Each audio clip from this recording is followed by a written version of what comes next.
Hello Aries, Sun, Moon Rising, and Venus Signs. Kamusta kayo? Sana po'y nasa mabuti kayong kalagayan. Welcome back po sa Star Tarot.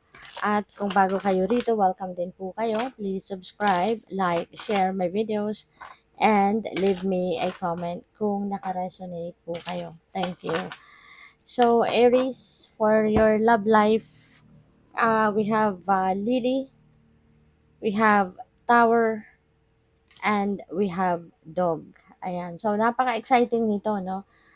Meron kayong Lily, which is a time for joy, a time for excitement, diba? Magkakaroon dito ng harmony, no? Between you and your person, or pwede rin na ang iba sa inyo rito baka magkakaroon ng balanse lalo 'no, sa inyong relasyon sa ngayon. Kaya magkakaroon ng, kumbaga mag-e-enjoy kayo sa inyong harmonious relationship ng inyong person.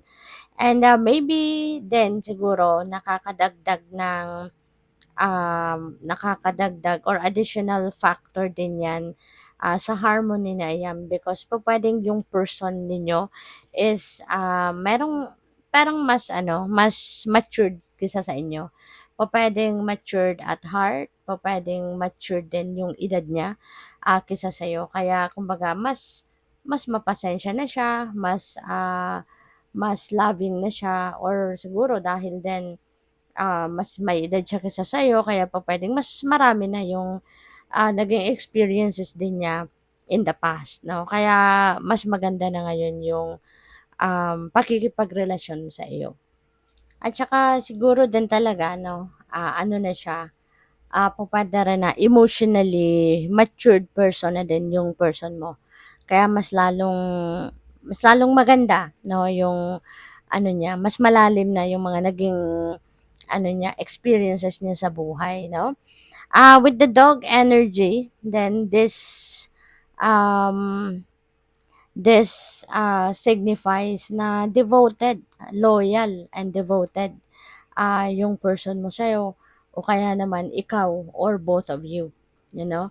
So, yun, po pwedeng ikaw ay nagpapakita rin ng inyong loyalty, yung sincerity mo sa person mo, um, devoted ka din sa relasyon ninyo, devoted ka sa person mo, or pupuwedeng, pati yung person mo din gano'n din sa'yo. Kaya siguro masaya ang samahan ninyo, mas malalim kumbaga ang love and harmony, between the two of you sa inyong relationship, 'no. So, ibig sabihin nito na masaya, in other words 'no, yung inyong relasyon.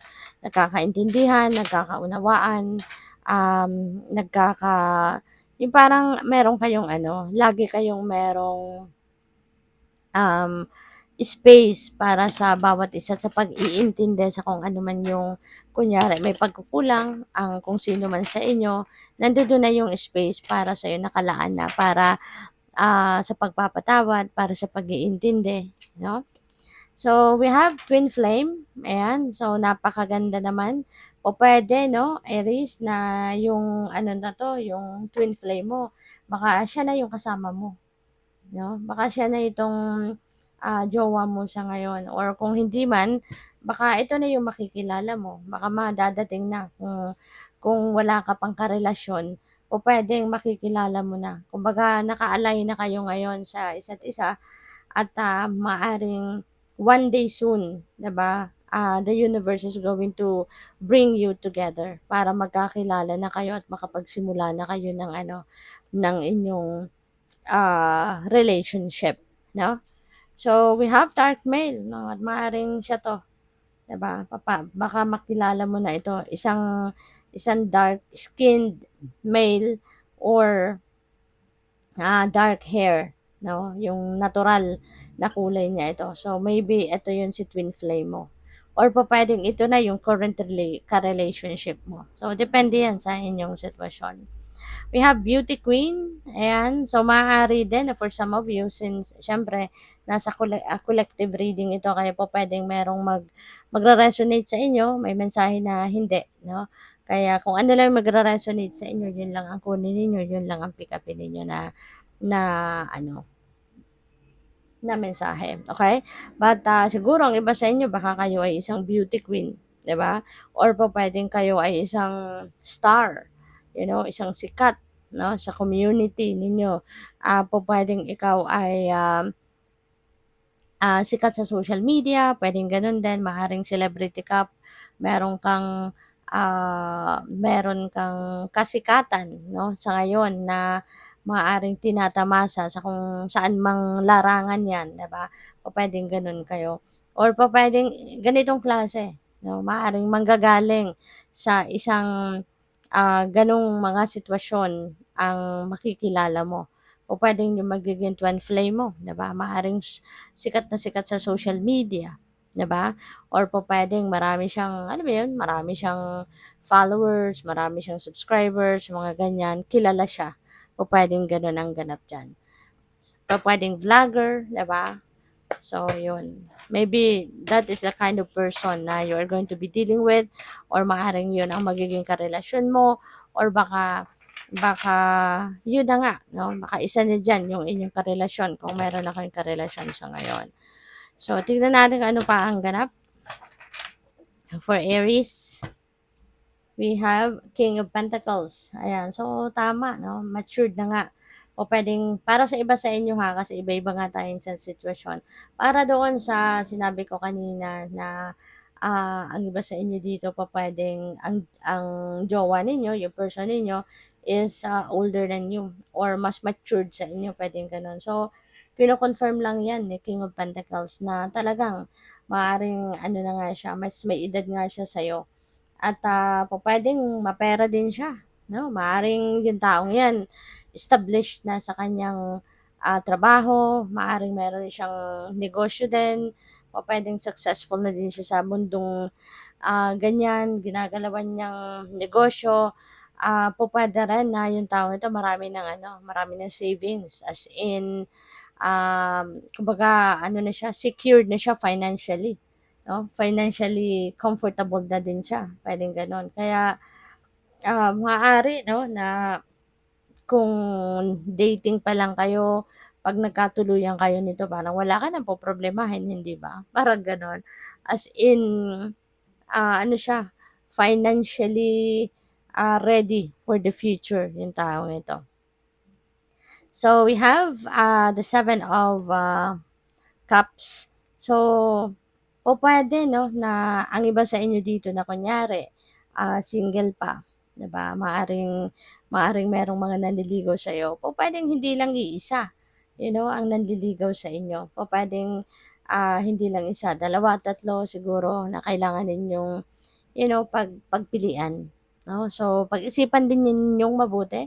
'Wag din kayong papasok na lang ng bigla 'no, sa isang relationship na hindi ninyo kinikilalang maigi yung tao. Kasi mahirap din ang gano'n ano.